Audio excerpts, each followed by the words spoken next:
नमस्कार, मी नितीन मिरजकर. आमच्या या यूट्यूब चॅनलमध्ये आपल्या सर्वांचं स्वागत आहे. तर आज आपण सांगली लोकसभा निवडणुकीबाबत विश्लेषण व एक्झिट पोल पाहणार आहोत. हे संपूर्ण विधानसभा वाईज आपण एक्झिट पोल पाहणार आहोत.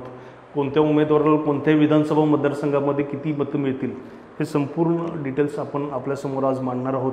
हे तिकीट वाटप करताना जी कॉन्स्पिरन्सी झाली, शिवसेनेत अचानक चंद्रहार पाटील यांचा प्रवेश करून संजय राऊत असतील किंवा जयंत पाटील साहेब यांच्या साथीनं जसं तिकीट मिळवून चंद्रहार पाटील यशस्वी झाले व विशाल पाटील यांचे तिकीट डावलण्यात आले, त्याच्यामुळे याची चर्चा सांगली जिल्ह्यात रंगली होती. याच्यामुळेच कुठेतरी सहानुभूतीची लाट विशाल पाटील यांना निर्माण झाली. एकूण 20 उमेदवार रिंगणात होते. 7 मे रोजी मतदान झालं. मतदान सुरू 62.27% झालं. मागच्या वेळेपेक्षा 3% कमी झालं मतदान. तर प्रामुख्याने ही तिरंगी लढत होती सुरुवातीला. चंद्रहार पाटील महाविकास आघाडी विरुद्ध विशाल पाटील अपक्ष व विद्यमान खासदार संजय काका पाटील. निवडणूक सुरू झाल्यानंतर विशाल पाटील हे माजी आमदार विलासराव जगताप व माजी मंत्री अजितराव घोरपडे यांचा पाठिंबा मिळवण्यात ते यशस्वी झाले. याच्यामुळे त्यांचं पारडं जड बनत गेलं. त्यातच भर म्हणजे विश्वजित कदम, विक्रम सावंत व आमदार सुमनताई पाटील यांचे चिरंजीव रोहित आर पाटील यांचा आतून त्यांना पाठिंबा व रसद होती. त्यांचे कार्यकर्ते त्यांच्या आपापल्या मतदारसंघात विशाल पाटील यांचे काम करायला सुरुवात केली होती. यामुळे विशाल पाटील यांची पारडे जड झाल्यामुळे ही शेवटच्या टप्प्यात इलेक्शन दुरंगी झाली. त्यामुळे चंद्रहार पाटील हे डिपॉझिट तरी वाचवतील का हा प्रश्न जनतेसमोर मतदारांसमोर निर्माण झाला.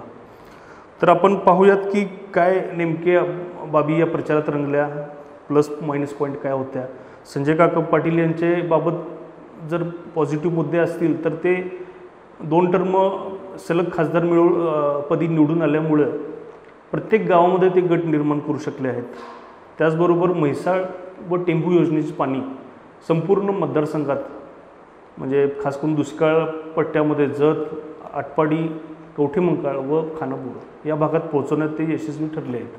त्याचबरोबर त्यांचे काही मायनस पॉईंट असे आहेत की यात म्हणजे प्रत्येक गावात गट निर्माण करण्याच्या त्यांच्या कारणामुळे पक्षाचे स्थानिक आमदार नाराज झालेत त्यांच्यावर. आणि दुसरा मुद्दा असा आहे की प्रचंड प्रमाणात 2 टर्ममुळे त्यांच्याविरुद्ध अँटी इन्कम्बन्सी फॅक्टर निर्माण झाली आहे. तसेच तिसरा पॉईंट असा आहे, मायनस जो पॉईंट आहे त्यांच्या विरुद्ध, त्यांच्या अध्यक्षतेखाली असणारे जे 2 कारखाने आहेत, सहकारी साखर कारखाने, तुर्चीचा तासगाव सहकारी कारखाना असेल किंवा नागेवाडीचा यशवंत कारखाना, या दोन्ही कारखान्याची गेल्या 2-3 हंगामातील बिलं शेतकऱ्यांना वेळेवर मिळाली नाहीत किंवा काहींची थकली आहेत.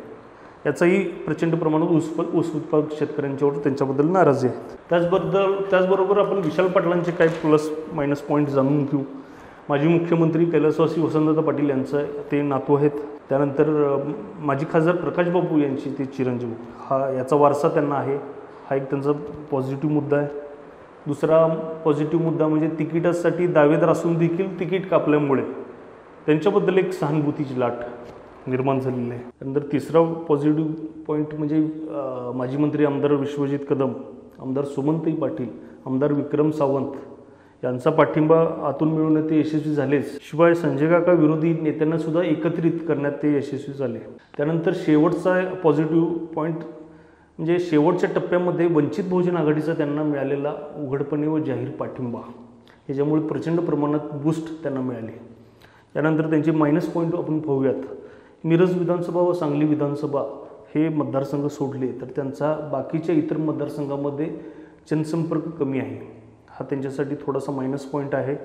त्यानंतर आशियातील सर्वात मोठा कारखाना वसंतदादा सहकारी साखर कारखाना हा भाडेतत्वावर चालवायला देणे, म्हणजे गेल्या 4-5 वर्षापासून, तसेच 2012-13ची हंगामातली बिले काहींना अदा केली गेली नाही, तसेच बिलं वेळेवर मिळाली नाहीत शेतकऱ्यांना, हा एक त्यांच्याबाबत मायनस पॉईंट आहे. यानंतर चंद्रहार पाटील तिसरे जे उमेदवार होते त्यांचा आपण प्लस मायनस पॉईंट जाणून घेऊयात. कुस्ती क्षेत्रामुळे व डबल महाराष्ट्र केसरी पदामुळे संपूर्ण राज्यभर त्यांची लोकप्रियता आहे. संपूर्ण महाराष्ट्रात त्यांचं नाव ओळखून आहे. महाविकास आघाडीचे अधिकृत उमेदवार हा एक त्यांचा पॉझिटिव्ह पॉईंट. तसेच बैलगाडा शर्यत आयोजनामुळे खास करून ग्रामीण भागामध्ये त्यांच्याबद्दल एक प्रचंड प्रमाणात क्रेज तयार झाली होती. नवीन कोरी पाटी हे प्रामुख्याने पॉझिटिव्ह मुद्दे त्यांच्याबद्दल आहेतच. तर मायनस पॉईंट आहेत की राजकीय अनुभव बाकी 2 उमेदवारांपेक्षा त्यांना कमी आहे. त्याचबरोबर खानापूर तालुका सोडला तर इतर तालुक्यामध्ये त्यांचा जनसंपर्क नाही आहे. इतर 2 उमेदवार यांच्यासारखी प्रभावी प्रचार यंत्रणा त्यांच्याकडे नव्हती, ही या इलेक्शनमध्ये आपल्याला पाहायला मिळेल. आता आपण पाहूयात की कोणत्या विधानसभा मतदारसंघामध्ये किती प्रमाणात मतदान झाले. एकूण 11,63,353 मतदारांनी मतदान केलं आहे या सांगली लोकजागेबाबत. विधानसभा मतदारसंघनिहाय मतदान बघूया. जतमध्ये सुरुवातीला जतमध्ये एक चुरस पाहायला मिळाली. 1,71,525 इतकं मतदान झालं असून 60.76% इतकं मतदान झालं आहे. मिरजमध्ये सर्वात जास्त चुरस आपल्याला पाहायला मिळाली. 2,11,426 मतदान, मतदानाची टक्केवारी 64.79% इतकी होती. पलूस कडेगावमध्ये 1,77,438 म्हणजे 62.35% मतदान झालं.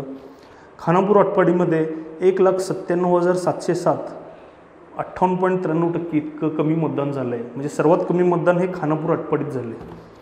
तर सर्वात जास्त मतदान हे तासगाव कवठेमंकाळ विधानसभा मतदारसंघात झालं आहे. 1,98,875 66.08% इतकं मतदान हा खासदार संजय काका यांचा होम ग्राउंड म्हणा किंवा बालेकिल्ला आहे. त्यानंतर सांगली विधानसभा हा शहरी भाग असल्यामुळे इथेही मतदान थोडं कमी झाले. 2,06,382 म्हणजे 60.97% इतकं मतदान झाले. आता आपण पाहूया ज्याची आपल्या सर्वांना उत्सुकता आहे तो म्हणजे सांगली लोकसभेचा एक्झिट पोल. बारामतीनंतर जर कुठल्या लोकसभेबाबत उत्सुकता प्रेक्षकांची असेल, जनतेची असेल तर ती सांगली लोकसभेबाबत. तर हा एक्झिट पोल तयार करण्यासाठी आम्ही आमचे प्रत्येक तालुक्यातील जे राजकीय विश्लेषक आहेत, पत्रकार आहेत किंवा इतर सामान्य व्यक्ती असतील ह्यांच्याबरोबर आम्ही कॉन्टॅक्ट करून चर्चा विनिमय करून हा एक्झिट पोल तयार केलेला आहे.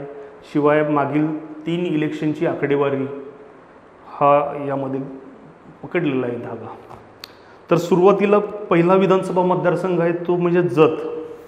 तर जतमध्ये संजय काका पाटील यांना मिळत आहेत 68,710 मतं. विशाल पाटील यांना 78,730. चंद्रहार पाटील यांना मिळत आहेत 8,576. तर प्रकाश अण्णा शेंडगे हे जतचे माजी आमदार होते, त्यांना चांगली मतं मिळत आहेत 12,864. महेश खराडे स्वाभिमानी शेतकरी संघटनेचे हे इथं पाठीमागं पडले आहेत, त्यांना मिळत आहेत 343. तर इतर जे अन्य उमेदवार आहेत त्यांना सर्वांना मिळून 1,715 व नोटाला 686.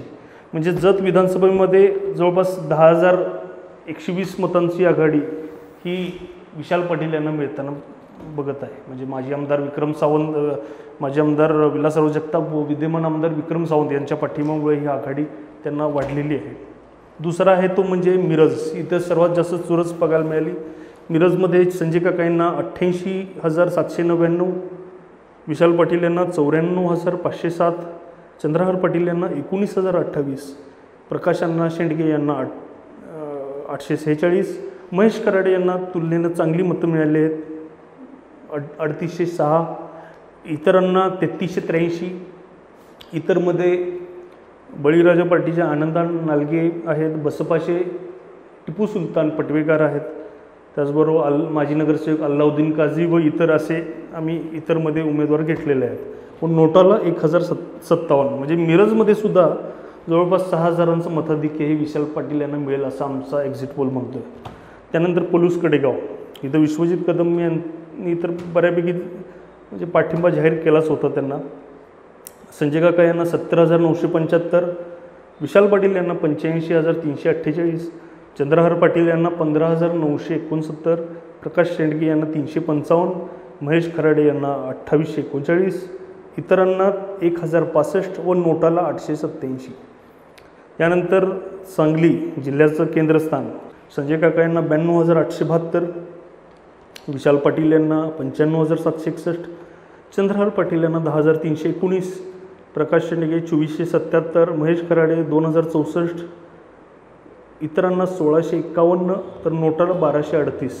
म्हणजे मागच्या वेळी सांगलीमध्ये संजय काका यांनी लीड घेतलं होतं, तर यावेळी विशाल पाटील हे जवळपास 3,000च मताधिक्य घेतील अशी परिस्थिती तिथं आहे. त्यानंतर खानापूर आटपाडीमध्ये 81,258 संजय काका यांना पडतील असं आमचा अंदाज आहे. विशाल पाटील यांना 76,710, चंद्रहार पाटील यांना 31,633, प्रकाश शेंडगे यांना 2372, महेश खराडे यांना 3954, अन्यना इतरांना 791, तर नोटाला 989. म्हणजे इथं संजय काका एक 4,500 मतांचं मताधिक्य घेतील असा आमचा अंदाज आहे. आता शेवटचा मतदारसंघ म्हणजे संजय काकांचा जो होम ग्राउंड आहे तो तासगाव कवठे मंकाळ. तर इथं संजय काकांना 97,648 मतं मिळतील असा अंदाज आहे.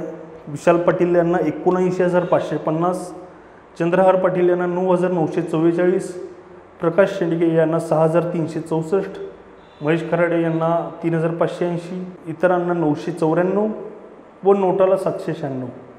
म्हणजे एकूण जर बघितलं तर संजय काका पाटील यांना 5,01,61, विशाल पाटील यांना 5,10,707, चंद्रहार पाटील यांना 95,470, प्रकाश शेंडगे यांना 25,278, महेश खराडे यांना 16,585, इतरांना 9,599, तर नोटाला 5,753.